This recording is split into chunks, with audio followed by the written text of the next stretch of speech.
Well, it is my honor and privilege to introduce my colleague and friend, Mary Nix, who is currently the Acting Director of the Division of Practice Improvement in the Center of Evidence and Practice Improvement at the Agency for Healthcare Research and Quality, or AHRQ.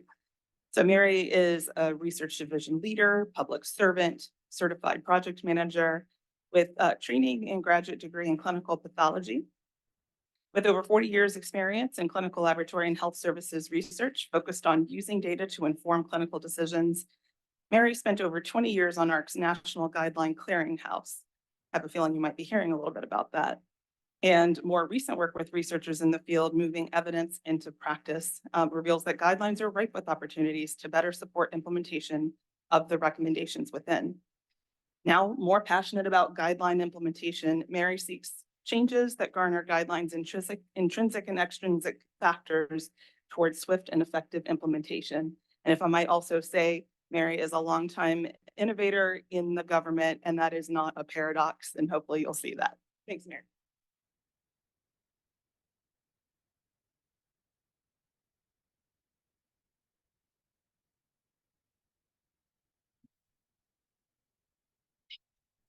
Getting in the moment. Yeah, thank you. Thank you, Maria. Thank you, Lacey and team, for inviting me. I have had a deep relationship with the Guideline Clearinghouse. So when Lacey invited me to tell the story, I thought, no, not again, really? But okay, I'm going to tell it as part of the story about national guideline dissemination and maybe how we can do better. Looking for those design quotients. So when I was putting this together, I'm going to pass. I'm not going to pass the test. I feel okay. I'm not like Dr. Shackelford. Oh, passing the test. Okay. Oh, okay. Green. I don't see green. Oh, there's green. Oh, the biggest button on there. But it's still not doing. What's that? Down here. Oh, no. Well, did it go? Oh, it's not showing on there though. So I pointed here, but I have to look here. Okay. Now I need to go back. Okay. Okay, here we go. So the story. Well, actually, I had to go remind myself, I'm a grandparent and I love telling my granddaughters stories. I was like, is this the kind of story? Like, oh, once upon a time we make up figures and people and actions, but I didn't think that was quite right. And then when I looked it up, plus my husband's a writer, he's like, no, you're not going to tell a story because you don't have a story arc. A story arc has a beginning, middle, and an end, a finite end. Whereas a storyline is a continuous and ongoing narrative that has a beginning, but not necessarily a middle or a foreseeable end. So I'm going to talk about AHRQ's National Guideline Clearinghouse storyline. It begins with pain. AHRQ, which was previously the Agency for Healthcare Policy and Research, was facing an existential threat where Congress was ready to close down the agency for creating guidelines that medical practitioners didn't like. These guidelines were some of the first and only evidence-based clinical practice guidelines available. And so AHRQ, then AHCPR, but now the Agency for Healthcare Research and Quality says, well, ouch, we can't create guidelines anymore. So what are we going to do? And so it was decided that AHRQ would help its users of those guidelines know what other guidelines are out there and which are evidence-based to AHRQ scientific standard. And we needed to also figure out how can AHRQ be sure the clinical and payer communities, these were two vibrant users of AHRQ's prior guidelines, how will they trust AHRQ's new solution? So with a lot of collaboration, the agency determined, oops, there we go. The agency determined that it was necessary to create the bookends of the guideline development process and came up with this concept in the mid-1990s as the agency faced its existential threat and the internet was coming on the scene. So imagine this, right? No, the internet was really new. So since AHRQ wasn't developing those guidelines, they decided, let's support the bookends of the guideline development process. We will do systematic evidence reviews for guideline developers. Let the guideline developers go take the findings from those reviews, create practice recommendations that they like, and then AHRQ will disseminate them through a clearinghouse.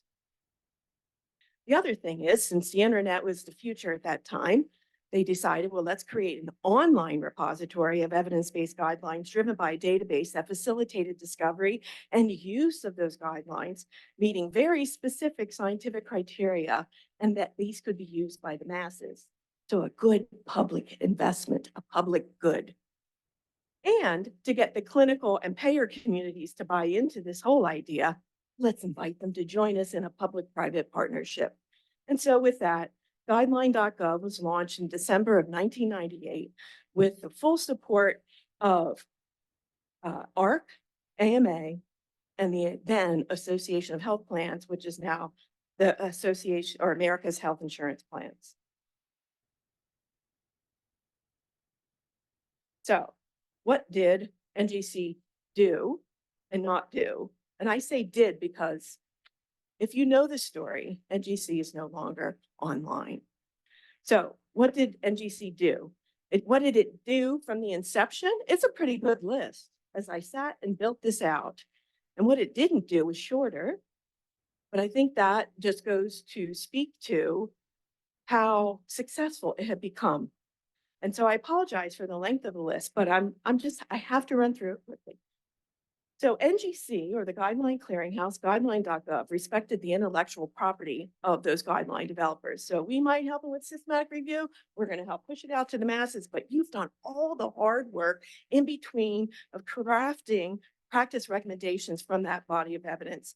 We respect what you had to do to get there. We used to do it. We know what you went through. We're going to respect it. We're not going to change it. We're not going to massage it. We're going to put it out there for everybody to see the words that you've used to craft your recommendations. We're not going to change it. So to do that, we had to have some agreements with all the guideline developers, which they liked, actually, that we were not going to adjust the wording. We had specific criteria for inclusion. All guidelines that were in that database met these criteria, and they were typically around dating, science, the composition of the panel who wrote the guideline.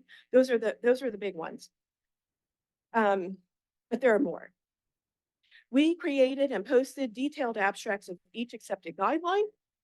And in the process, for those guidelines that didn't meet criteria, we didn't reject them, but we educated the guideline developers on what they needed to do to raise the bar, their methods to get to our bar.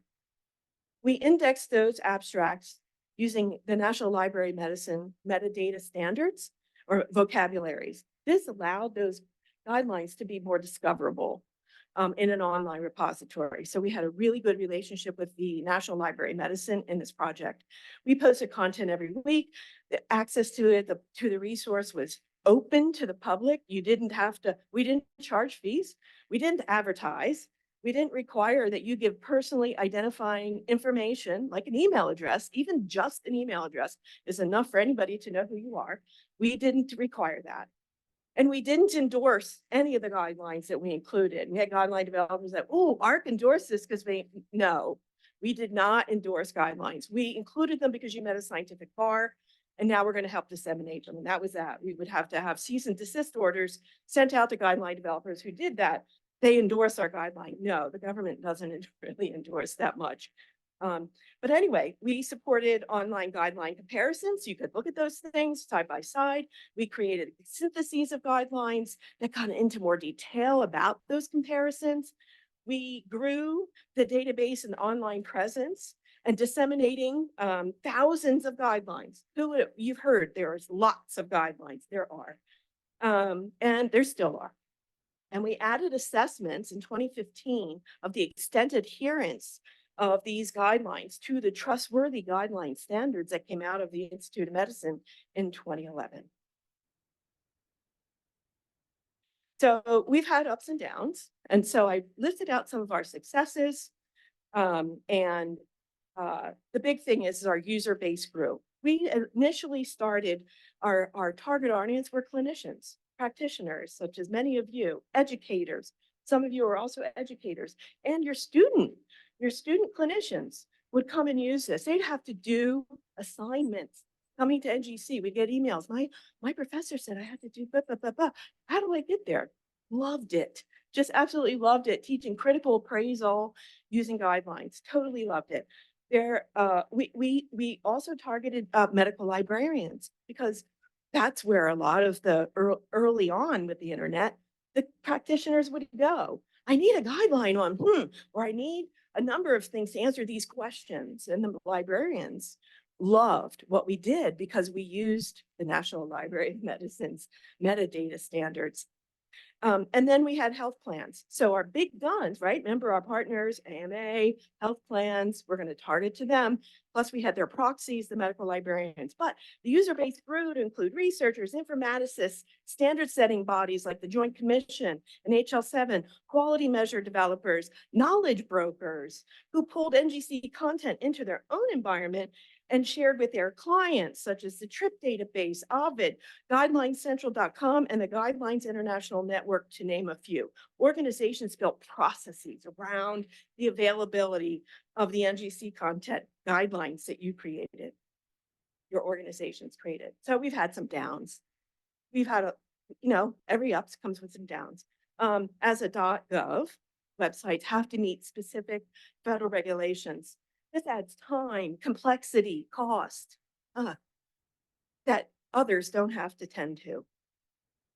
We employed a very robust process to respect editorial controls and the intellectual property created.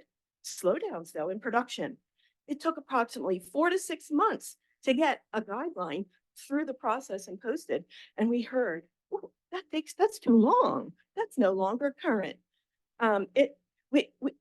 This would never support our movement toward living guidelines. That's something we had come to toward the end of our time online. So another down, this is all true. I'm not disagreeing. Guideline developer organizations, lawyers, another challenge we had was, let's put this data. Look, we have thousands of guidelines, some that are maybe $2,000 of them are available for the public, but we might have like 10,000 records of guidelines that are now outdated. But wow, wouldn't a researcher just love to look at all of that data and metadata? Wouldn't those doing clinical implementation love to get at least the current metadata about these guidelines as they move to get these guidelines integrated into their clinical flows? And what about the possibilities of AI? That was happening when NGC went offline. AI is not just since ChatGPT went on, right? And the agency's been funding research in AI in healthcare long before the recent explosion of AI. And I thought, wow, let's put it out there, see what people come up with. I couldn't get the guideline developer staff love the idea, but when they take it, because I need them to sign, organizational lawyers wouldn't do it. So that was a problem. I saw that as a challenge, a real challenge to making progress going forward. And a big one is the funding is always dependent on Congress every year. And our costs range from $1 million to $3 million. Higher costs were in the years where we did technology upgrades or website redesigns. And it was actually the funding challenge that took us down along with leadership change, who wasn't kind of getting the whole value of of what NGC was. For those of you who, sorry, I didn't even advance, but let's go. For those of you who might remember, this is what NGC looked like before it came down. We had our big notice up there. And I did look to our Brain Trauma Foundation speaker. We did have your last guideline in there, just saying. It was in there, and so were a number of other guidelines from organizations I saw listed in the big slide at the beginning. So you were there, you were hitting a mark, and we were proud to disseminate your guidance. Okay. So here's why the story isn't over. Thank you. Here's why the story isn't over, because we have some more chapters in our story. We tried some different steps to put NGC back up. It went down in 2018, and we tried different things to put it back up. We got support from a research group to look at how do we do it? How can we do it without money? So they gave us a great idea. Transfer all the NGC data, metadata, all your files to an outside entity who could do it. Okay, let's see if that works. Well, we start down the path and then we learn you can't do that. Your agency can't do that. We learned from the agency lawyers that we don't have the authority that our agency doesn't have the authority to just give our data away. Our authority as an agency is to disseminate evidence. We create it and we disseminate. That's our authority. So it would take a change in authority to us to be able to give the data away. So we're going to forever own the data. Okay, well, let's try another option. So we went back and we looked at it and we were like, okay, well, maybe somebody will do it with no money if we're there with them and they could make money off of it. There are other government contracts like that. They're called $0 contracts, where the contractor can take stuff that they're creating for you and make other money off of it as a side thing. I was like, would that work? No, the vendors have big thumbs down on that. So, okay, we're trying. We're really trying because the outcry from the public was enormous. And I had to manage all of that. So that's why we talk about this opens up wounds when I have to retell this story. But we're moving on. So with new leadership and a new pot of money, we thought, what the heck, let's try it. So programmatically, we submitted a proposal to bring NGC back and it got approved. So there will be something coming up. It's not going to be like what it was because it can't be, as you know. It has to be something different. And we're going to start by bringing stakeholders together, just like you, to figure out what is it going to be. And we need to update those IOM 2011 IOM guideline trustworthiness standards. We need to know, what do you think it should be? We have our ideas, but we want to know what stakeholders think it should be. We want stakeholders to give us some requirements about what this new NGC would be. And we're going to do an evaluation to show our worth. Maybe that'll help with funding. Although we did one time earlier, but another one more recent after we launched may be better. So we're going to do an evaluation. So we've got these 4 projects approved and we're going to move. So what I want to do with a new thing is try to connect dissemination, which is what NGC was. It was one-stop shop for guidelines. It was the major disseminator of guidance from all kinds of guideline developers on all kinds of topics. What we need to do is implementation. We've got to couple dissemination and implementation. So that's my thought on how we should go. Should we add a new criterion to our inclusion criteria that says we are only going to include evidence-based clinical practice guidelines that meet criteria for being implemented? That's a question. It's not a concrete statement. That's what we're going to do. It's a question. I don't know the answer. Although in conversation with Lacey, we were like, what's an implementable guideline? So I put a resource here, or citation, that gets at creating an implementable guideline. I highly recommend its reading. But we think guidelines that are in digital, computable format, you'll hear more about that soon. Guidelines with implementation tools of different types. Maybe that's an implementable guidelines. It's not the guideline, but maybe the things that go with it that help get it implemented. Or is it a guideline that addresses resources of an implementer who's in a lower resource setting? Maybe it's some semblance of all of it. Maybe it's any of it. But then what about trustworthiness? Can an implementable guideline be trusted? I don't have an answer. I'm asking, I'm looking for answers. And what about IP? So if you have some of these derivative products of guidelines that support implementation, who owns those?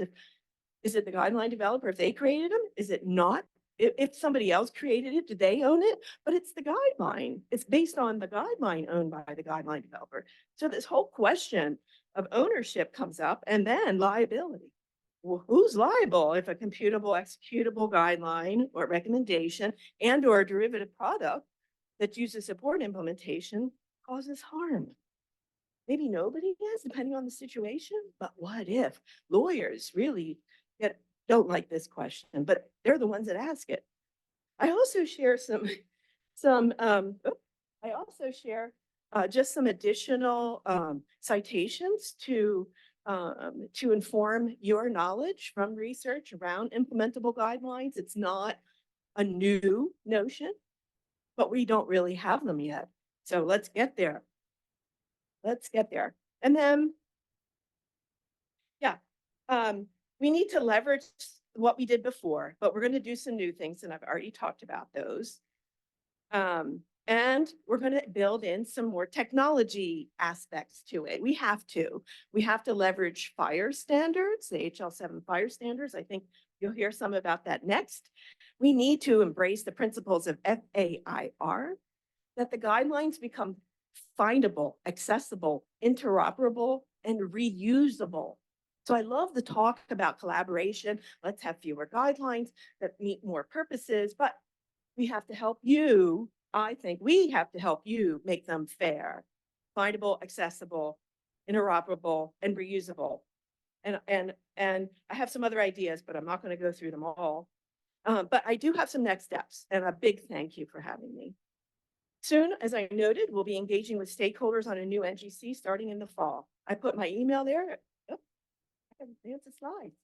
Come on, Mayor. I put my email there. If you're interested in helping me with this, please reach out. We're going to be exploring an update to those standards. We know that the standards don't address the digital space that we're in. They don't address equity. It's lousy in that way. They don't address shared decision-making. How many guidelines now recommend shared decision-making? What is that? What does it look like? How do you support that? Okay, so there's no standards for that. And then what about these derivative outputs from guidelines that are supporting implementation? What are the standards for that? What should they look like? We need the answers. So AHRQ is going to pursue it to help you help us. And then we're going to evaluate that new NGC, like I said. So that's it. I'm done. That's the AHRQ. That's the Guideline Clearinghouse story line. We do have time for questions. Numbers NGC. Anybody remember a few hands? Few hands? Very cool. Yeah. Yeah, I remember it, and I was so sad when the website went down. One day I went to go update a topic, and I went to the There you website, go. and it was gone, and I was like, oh my God, Yeah. it was my first place to go. Industry. Yeah. Now, I have a question for you. What's the difference between the paradigm of the NGC and clinicaltrials.gov, which is obviously still going?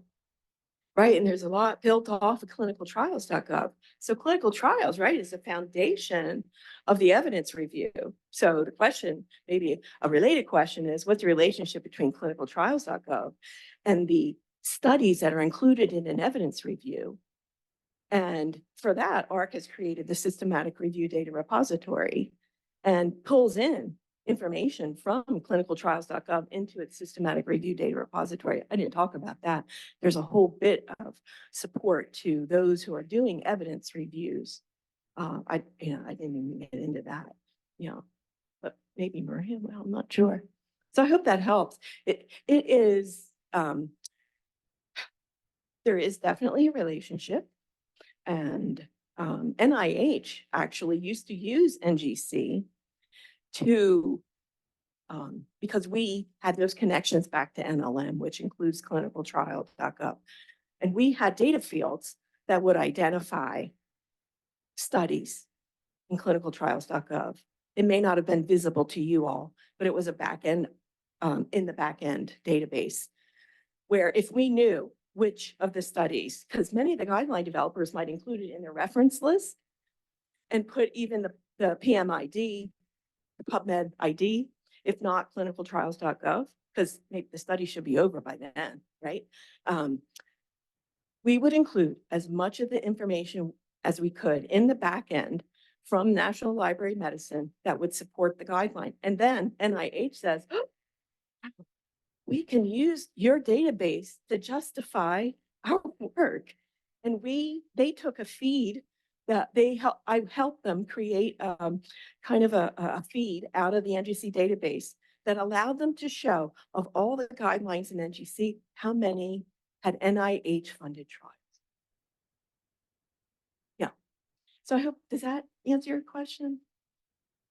It answers part of it. The Okay. question is, how come, why did NGC go down? Why was it no longer supported? Right. When clinicaltrials.gov is still supported? Yes.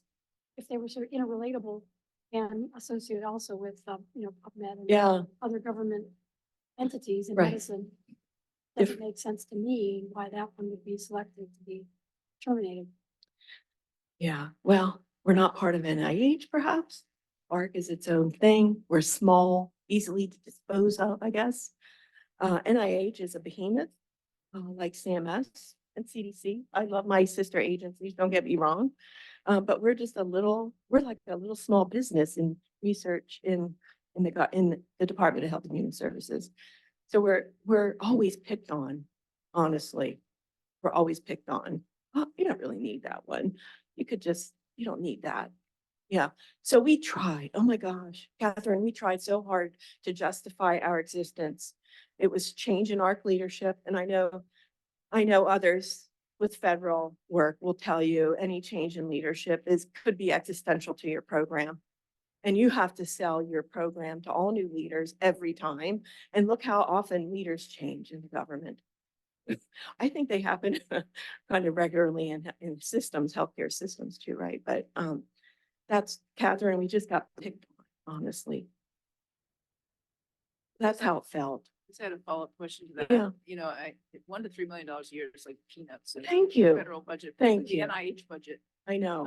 And so I'm wondering, is. is there a path forward, given that the NIH saw value in this? In Right. getting the NIH to fund it. Right. Through your office. I Is love there your any- question. Is there anything that We from an try. advocacy standpoint can do does it require an act of Congress for that to happen? Or is it something that the NIH would do if they wanted to do it? All good questions. The good news is we have funding and we're going to look at sustainability. I didn't put that up there, but for every one of those things we have to look at, we don't want to go through this again. So we have to look at how do we sustain it once it's up. But the word on the street is we should never have to worry about the funding again, as long as Congress does their part in funding PCORI. There's a relationship in our funding source and theirs. What's I'm that? not confident in Congress. Yeah, I hear you. Yeah, I hear you. That's why we'll look at sustainability, but we did try to get NLM to just take this on. We had already had those data fields. They informed our design of the original NGC and all subsequent versions of it before it went down. They were one of our partners, silent partners in NGC. I love your question, and we tried. Even they were like, guidelines isn't where we are. Oh, but your medical librarians want them. Come on. Yeah. Yeah. It was one of those, banging your head on the wall times. Thank you. Thank you so Yeah, much. thank you. And